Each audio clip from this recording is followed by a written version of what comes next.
So hello and welcome. I'm Frederick Dunn and this is The Way to Bee. You're probably wondering what I'm holding right here. Well, it's a queen clip. What's in it? A queen honeybee.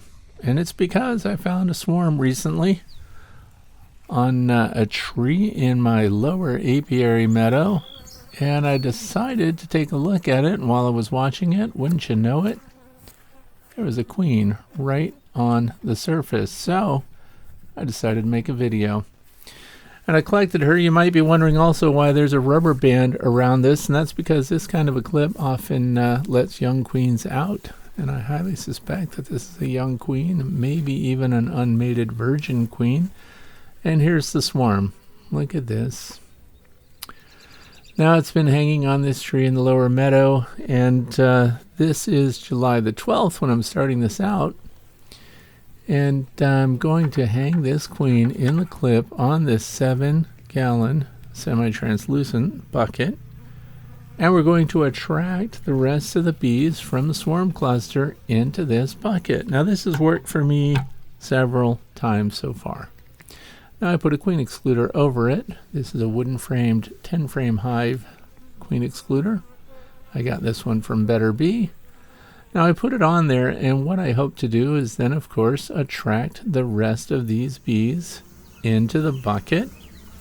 They will gather around the queen because of her pheromone, and then I will have the queen in the bucket with the cluster of bees, and I can transport them to any hive I want to install them in. At least that's the plan. Now this is going to be the patient beekeeper's method, because the things I do with swarms this time of year, it is July after all, most people suggest. If it's July, let them fly.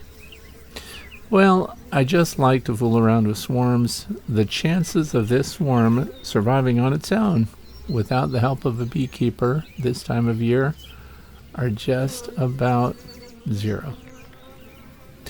So by putting the queen on this clip, on this bucket, and waiting for them to move in, I will give them a better than average chance of survival. I have hive equipment ready. Why not just put them in here? And for those of you who may be wondering and looking at this, why are they there on the tree like that anyway? Well, it's because they've departed from whatever colony they previously occupied, whatever hive they were in. And the queens left, and we need to pay attention to these clusters of bees because sometimes there can be more than one queen in them. And by the behavior that we're looking at here, there may be another queen in this cluster. That would not be unusual. Often when a colony produces replacement queens, they do multiples. So this tells us this is probably an after swarm or a tertiary swarm.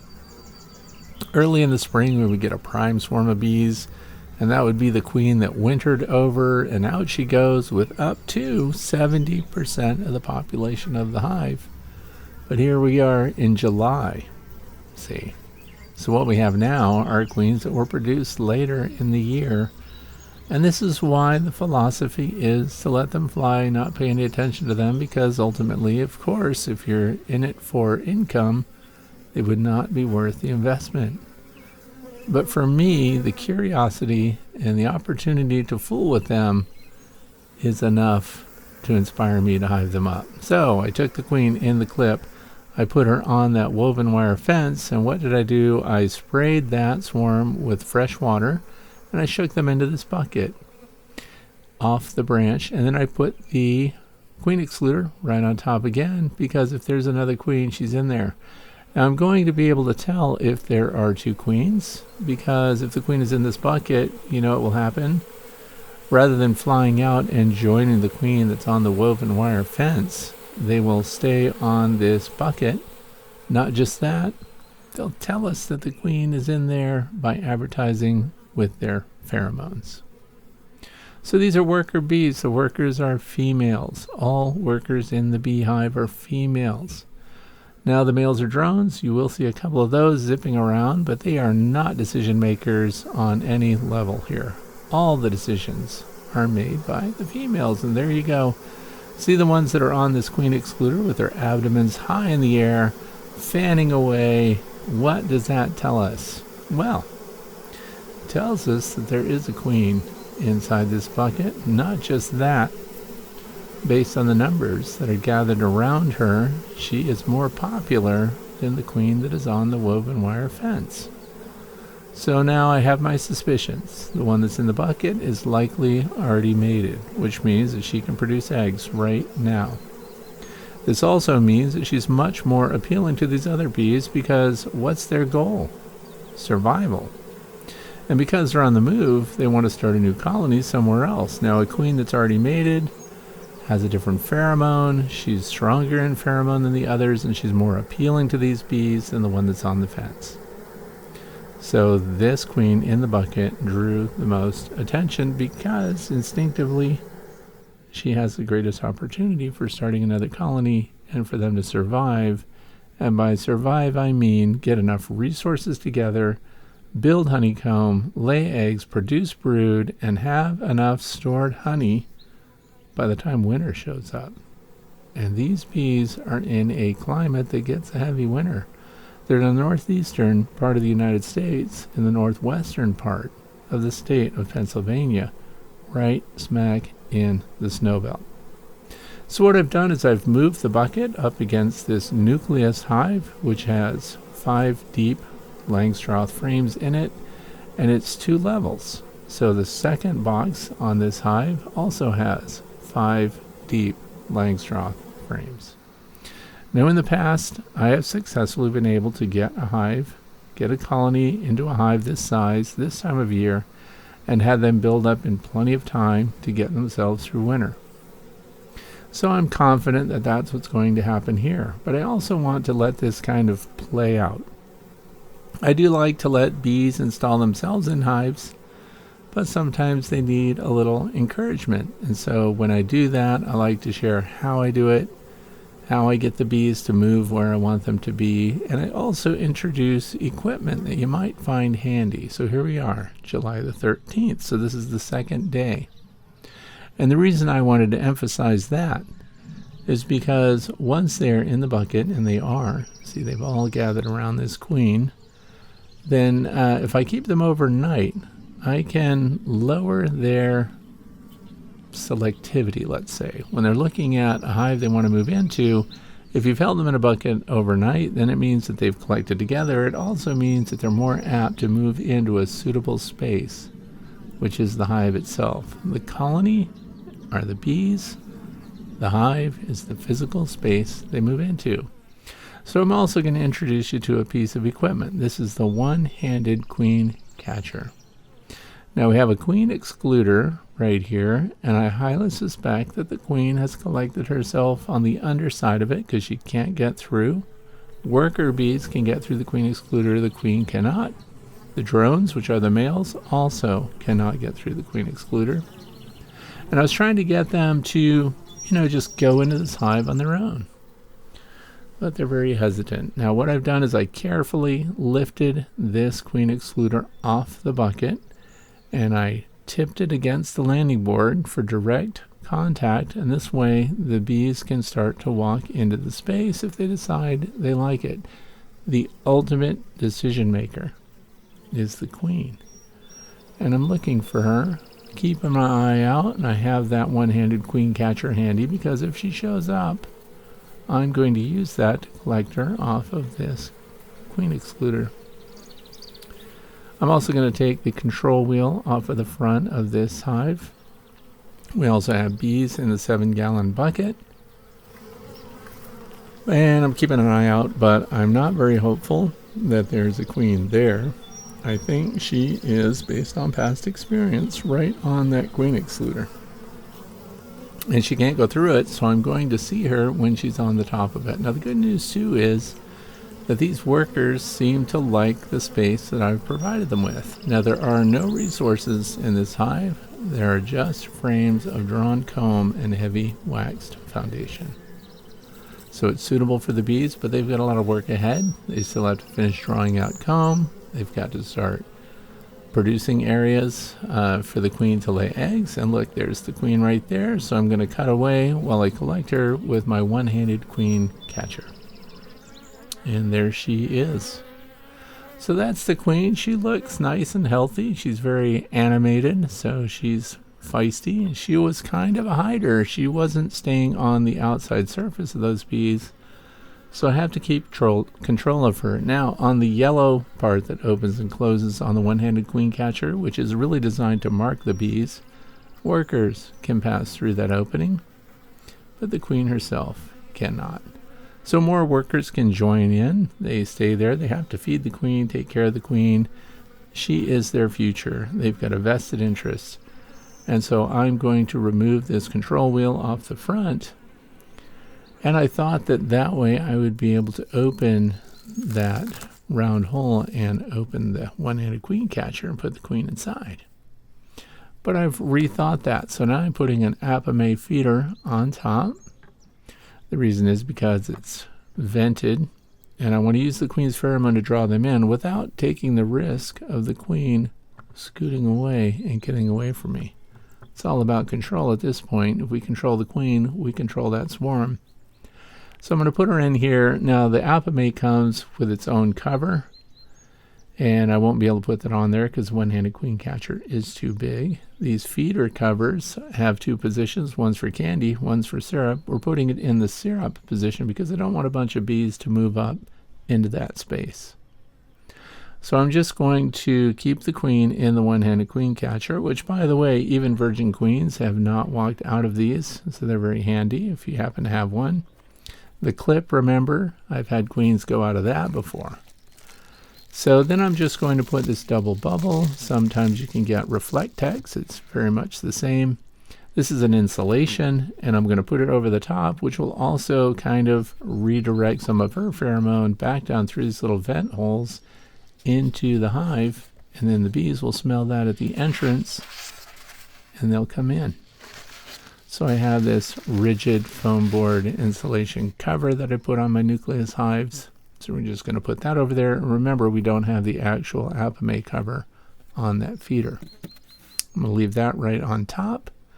And then we're going to move on and see what's going on now at the entrance. And what should happen is that they should start to smell the queen's pheromone coming down through that entrance. And this should cause them to seek the pheromone, their queen, and occupy those frames, occupy the hive, and for the rest of them to all come in. So they pass this message on to one another through pheromones. So they're all gathered here.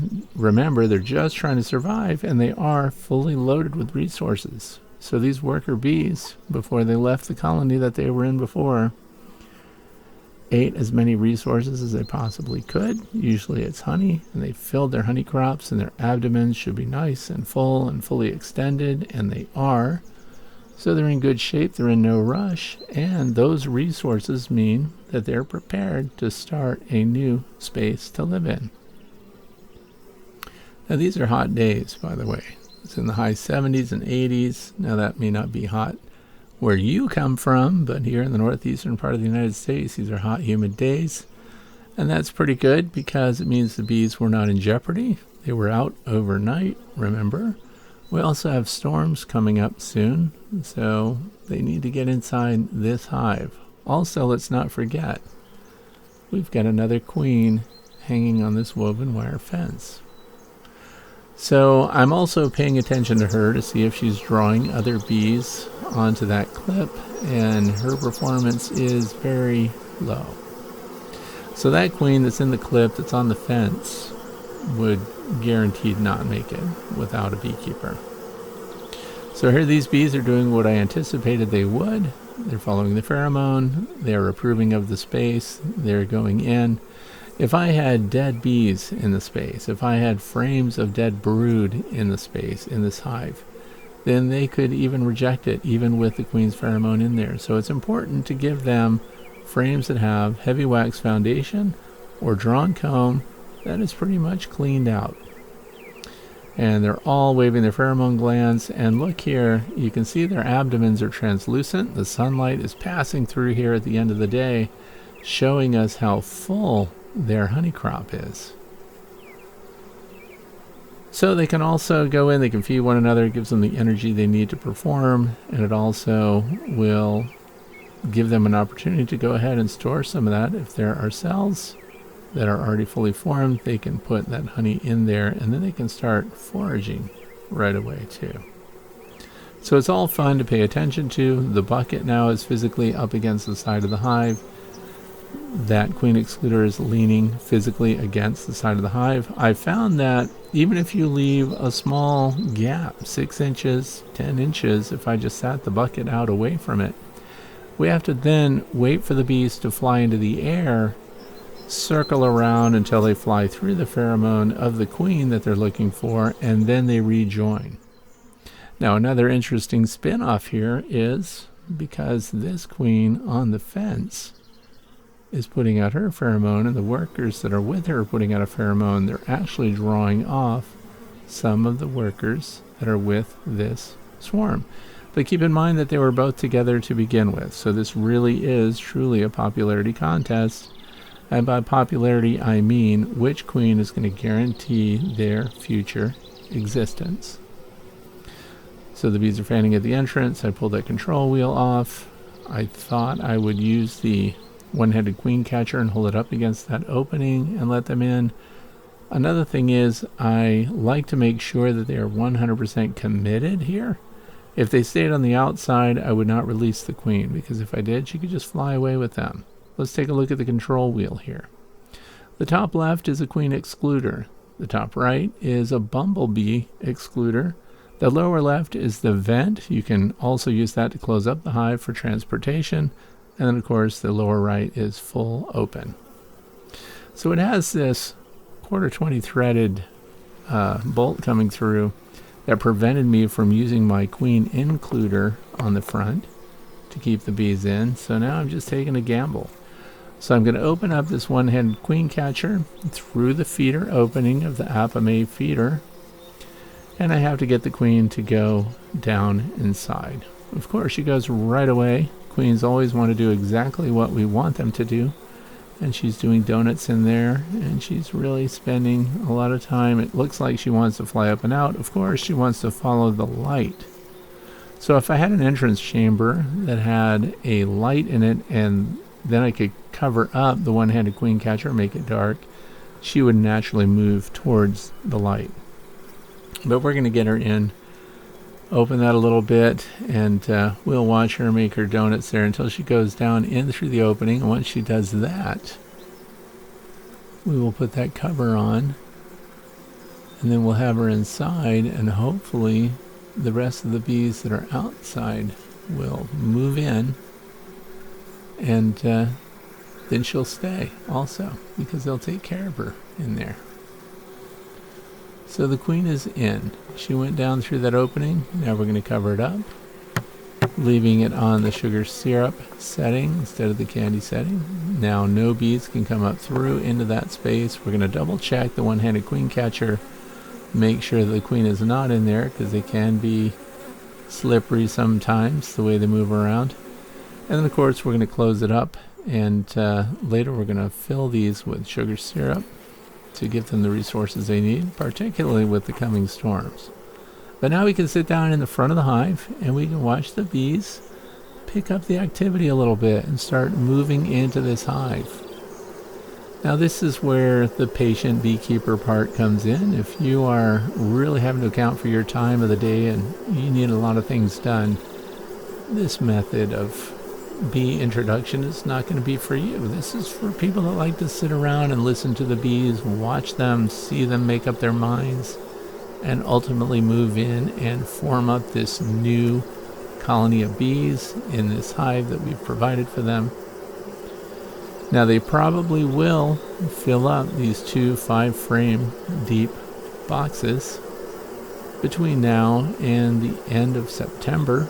So we might have to actually, during the goldenrod and aster flow, we might have to put a 3rd box on. Now we're just going to let them all go in, and keep in mind too, we have to watch that queen on the fence, because she is building her popularity up. Which is interesting to me, because I did mark some of these workers while they were in the bucket along the edges. I marked them with some paint dabs on the thorax because I wanted to see if any of them would jump ship and go join the queen on the fence. Honeybees have a habit of flying through the pheromone stream of other queens, other colonies, and just join up. It's called drift. They smell a pheromone and they move along with that group of bees, whatever they happen to be doing. You might notice that the edges of this entrance look a little rough, and that's because last winter a mouse chewed it and moved right in there, but the colony had expired. They dwindled. They likely had no mated queen going into winter, and then so their numbers just declined through the year. And there was no evidence of disease or any other issues here, but the mouse was in there, so we had to clean that out and get rid of some of those frames. Now these bees are just hanging on, letting the other bees walk over the top of them, and then they eventually all will go in. It's just fun to see them. So I tried to follow a bee, from down at the bottom of the queen excluder to see if I could track it all the way up to see what its behaviors were. And most of them stopped along the way and buried themselves in with their sisters and did not continue to work. Other bees are moving around. They've got a task. They've got a job, which is to motivate the other bees. They do that by grabbing them and vibrating them and getting them excited, try to get them animated to move into the hive. The day is ending, and of course the sun is going to set, and as I mentioned before, rainstorms are coming in. So these bees need to get out of the weather. The other thing is, at nighttime we have skunks and things like that come through, so we don't want them eating our bees on the outside of a queen excluder. That would be 100% my fault.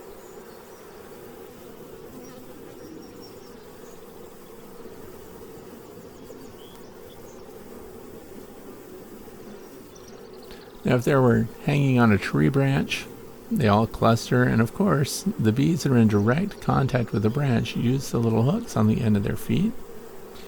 They have 4 claws on the ends of their feet, and when they hold on to things, the other bees just hold on to those bees that are holding on to things. So when you think about it, it's pretty stressful for the bee. Now it's easier in this situation because it is just the queen excluder. But when you look at them on a branch, and I did time-lapsed exposures of that in the past, and I watched bees move up underneath of the bees that were holding on, and they gradually would replace them one by one. So the same bees don't remain at the top for the whole time. So that's a fun thing to observe too. And look at these bees that are holding on to each other at the entrance, just turning themselves into a living bridge of sorts. Why they're doing that, I don't know. The bees don't need it. They can walk right in. But it is funny. Inside the hive, we would call this behavior festooning because they're measuring a space that they're going to ultimately build beeswax in.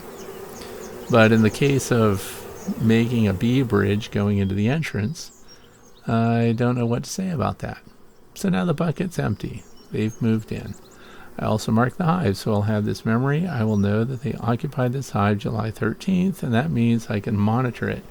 To make sure, number one, I need to see evidence that this queen is actually laying eggs. So within the week, we should see pollen coming into this hive. Otherwise, she may be unmated. She may be a virgin queen. But given the fact that she was able to draw so many of the bees together over the one that's on the fence, tells me I suspect she's mated. So July the 14th. It's been an overnight. Stormy weather. This is very early in the morning. This lets me check up on the bees on the fence. And lo and behold, the queen in the clip has drawn a bunch of bees around her. They stuck it out through a heavy rainstorm here. So not only did they select this queen now, after the others are settled in the hive, but their numbers have increased and they endured foul weather. So I'm going to throw together a hive for them. This is a 5-frame deep Langstroth box. I'm using a pine board on the bottom. I'm using 3/8" shims. By the way, I glued all those bottom pieces together, and yes, I glued them to the bottom of the hive. I also put in 5 frames that have been used before, and I'm going to use another Apimaye feeder on top. These are very practical It's perfectly sized for a 5-frame nucleus hive, but there are problems with it that I'm going to correct with the hive cover that I'm going to build here in this video. So these frames have been used before. Of course, they have combs started on them, heavy plastic foundation with heavy wax on it. Wooden frames, I'm not against the plastic frames too, which are acorn in the back. Some of the pollen is still here. This was previously used for brood, but I saw no evidence of brood disease, so we're going to use them here. Why not? This one was honey that was extracted, so that's uncapped, cleaned out. I had the bees clean it out. No dead bees, nothing that should deter them from going into this hive. And we've got, it looks like that might even be a Ceracell frame in the background there, the black one that is heavy waxed also. Ceracell made a whole bunch of those that have holes even in the periphery for the bees to use. So we have these 5 frames. We're going to make sure they're pushed together in the center, but I'm also going to show you one of the problems I have with this feeder by Apimaye. If you slide it a little bit too much to one side or the other, a gap opens up. See that? So the bees can actually come through and over the top. Now they have these little pegs that stick down that align it inside the wooden hive box, but there's too much play. So I have to build a cover that has a little rabbit joint in it that will keep that aligned in the center so that we don't have that opening problem. And here it is. So I have pine sidewalls here, I have a redwood top, and I made this rabbit joint running the length of it, which will serve as a shoulder to rest on that hive box, but also will keep that Apimaye feeder centered up so we don't have bees wandering up over the top. I'm also going to insulate it. So I am putting multiple layers of double bubble in here. I highly recommend also that you run the double bubble around the sidewalls too. So this will create an insulated feeder shim that we can put over the top of that Apimaye feeder. You can use a staple gun to staple it to the sides, and I'm using a DeWalt with 1/2-inch T50 staples here, just in case you're wondering what I did. I put 3 layers under the roof. And rather than cut them off, I just fold them over. Why waste the material and then staple them in? So now the whole thing is together, a single deep 5-frame nucleus hive with a 3/8 of an inch opening dead center. And this is sized right for what I think will take care of those bees on the fence. Now I'm heating the water here, boiling it.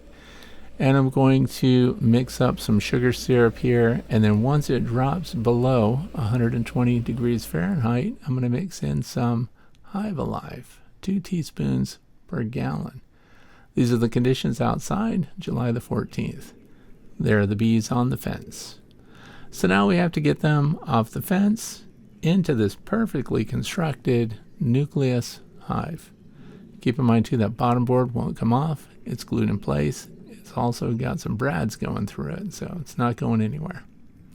Also make sure, once again, I just want to remind you, push all your frames towards the center, leave a space on either end. That will help you out when you want to inspect later. We've got that feeder shim on top here from Apimaye. I'm going to put that light sugar syrup that we just made into it, and that's the fill line right around the edge there. That's how high you fill the syrup. Now, because remember, these are underdogs, we have to feed them. This colony around that queen who's hanging on the fence is really doomed on her own. So this is a project. We're just going to hope that they make it. And we have lots of resources outside, but look at this tiny cluster. Would you invest in this cluster of bees around that queen? I don't know, but it's going to be fun to watch because, once again, I've said it before, I'll say it now, what do we have to lose? Just do your best. You get to look at them if they make it, and spoiler alert, often they do. Now I'm using my goat hoof trimmers here to lift that off the fence. Only expert bee handlers can get away with manipulating a queen in her clip in this way, because you really have to know what you're doing. Otherwise, you could drop them on the ground and make a mess of things. So they fell on the ground. Once again, not for amateurs. Oh, okay. So now I have bees in the grass. I have some bees on the fence. I still have some bees in my clip. You have to really know what you're doing. You need dexterity. You have to be careful in how you manage these honeybees because we don't want to get them upset. We're trying to win them over. We want them to go where we want them to go. So I have bees on the ground. I have bees on the fence. I have bees on this clip. I still think they're going to make it. I'm going to use my goat hoof trimmers. I'm going to take that rubber band off of there. And we're going to get them all to volunteer to go inside this expertly put together 5-frame nucleus Langstroth hive. They're not too upset. Some of them look like they're doing a few kind of waggle dances. Others are kind of looking around now for who? For the queen. Because somebody took her away. Now there could be other methods of doing this, but part of the fun of making a video like this is to see how well we can manipulate them through pheromones. So we want to see what they do. Let's not interact with every stage of how they get themselves into this hive.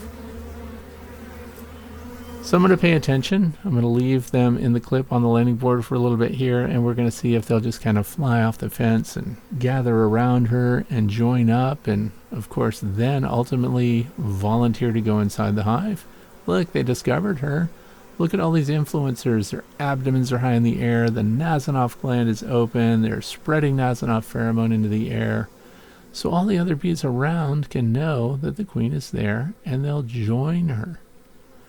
And they'll fortify this group of volunteers that, remember, she had this tiny collection of bees on that clip. And then these bees voluntarily joined up to be a part of this queen who's on her own, who's likely not even mated. So this is a virgin queen. That's my suspicion. That's the reason the other bees didn't care about her. So now we have to get her inside this hive. First thing I want to see happen. Now, by the way, see the green dot on the thorax there? That bee going by? That's a traitor. I marked those bees when they were in the bucket with the other colony. And now a few of them migrated over here. Now the bees on the fence are very unsettled. They're looking for that queen. Without a queen, they're doomed. Now, they are all fanning and getting that message out. And they're collecting volunteers. I took the rubber band off. Now it's time to open the queen clip and let that queen go wherever she wants to go. That's key. You have to let the queen think she made the decision, that she wants to be here. She is the final decision maker. Now I opened it up and I couldn't tell. I thought maybe she scooted right through the opening so fast. I just didn't see her because here I am with one hand on the camera, one hand on the clip, trying to see what's going on, and I think she went in. Because after all, she has to volunteer to go in. The workers have to approve the space that she's about to occupy. But I don't see her in the queen clip. So she must have gone straight in the hive just the way I wanted her to. I mean, the other bees are all fanning around. It looks like they know she's around. She's out of the clip for sure.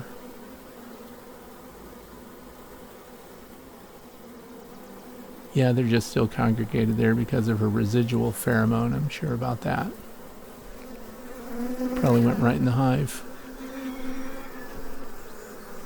Keep your eyes open. Always look around. These queens can blend, they're crafty. Look down the front of the hive here.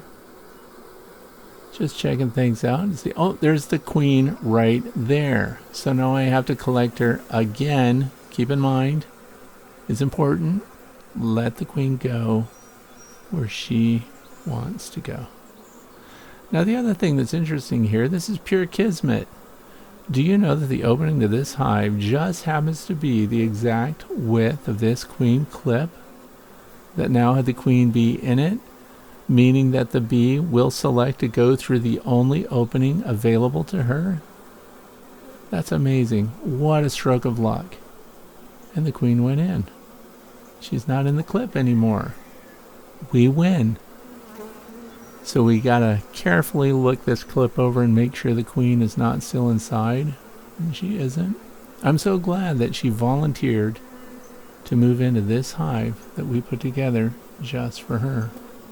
Now the other bees are going to let us know that she went in. I mean, keep your eyes peeled. She is a little shifty, we've learned.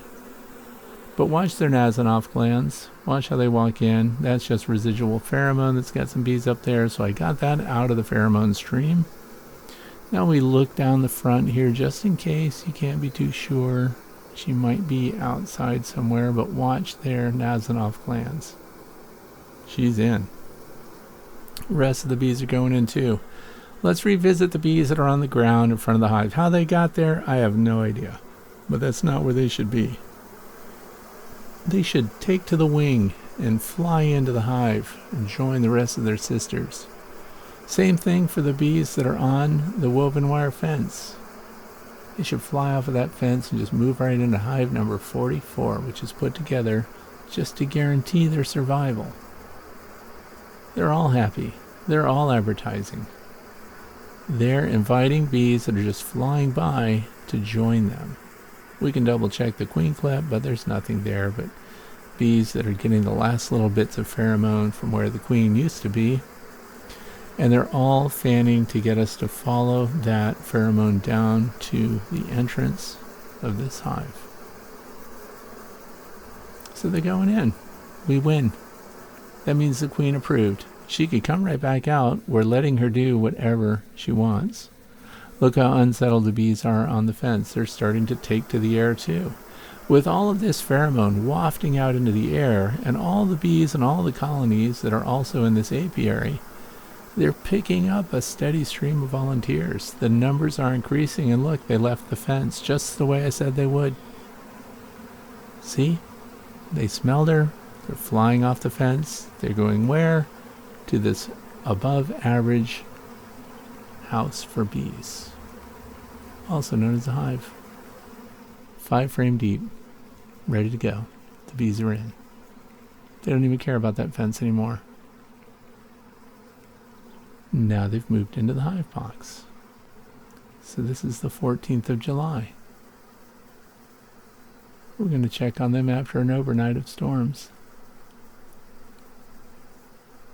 Yep, we got them. All settled. They chose it on their own.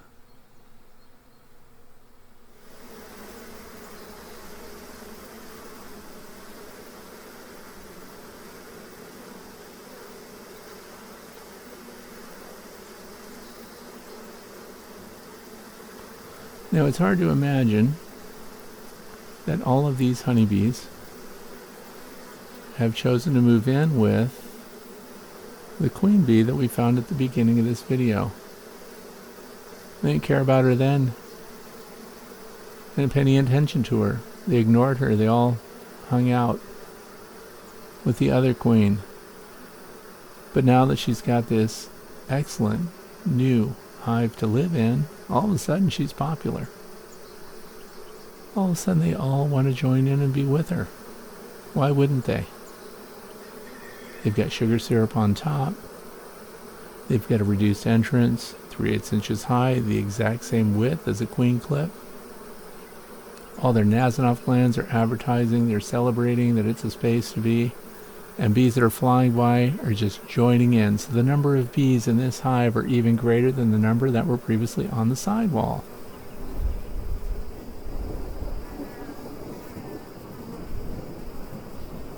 Of course it rained. And this landing board's dry. Why? Because whoever put this hive together created an overhang that extended well beyond the face of the hive. So these bees would be dry and safe.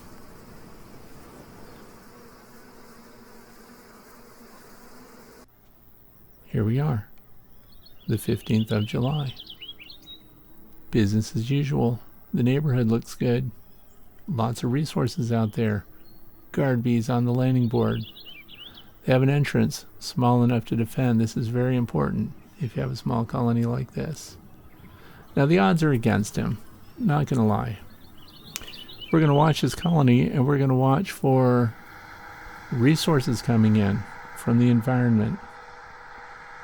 Just happen to have the neighbor spraying the corn out here. I don't know if that's pesticide, herbicide, who knows. But the thing is, with this colony, we're going to watch them both. If we see pollen coming in within the next 3 days, then we know that was a mated queen. But if it's going to take maybe 12 days before we see pollen coming in, then she was not mated. She has to complete that mating cycle. Same with the first colony that we established. Watch the landing board, see what they're bringing in. See that they have pollen, and mark down in your records exactly what they do when. If she fails to get mated, they're doomed. Remember, once the queen is mated, she's going to lay eggs. It's going to be 21 days after those eggs are laid before new workers emerge. And the entire time that that's occurring, the numbers are dwindling, but we're counting heavily on bee drift. We're counting on workers from other colonies flying by and just joining this colony to keep their numbers up. It's happened in the past. I hope it happens again. I want to thank you for watching this video. I hope you learned something, and I hope you found it entertaining and informational. I'm Frederick Dunn, and this has been The Way to Bee.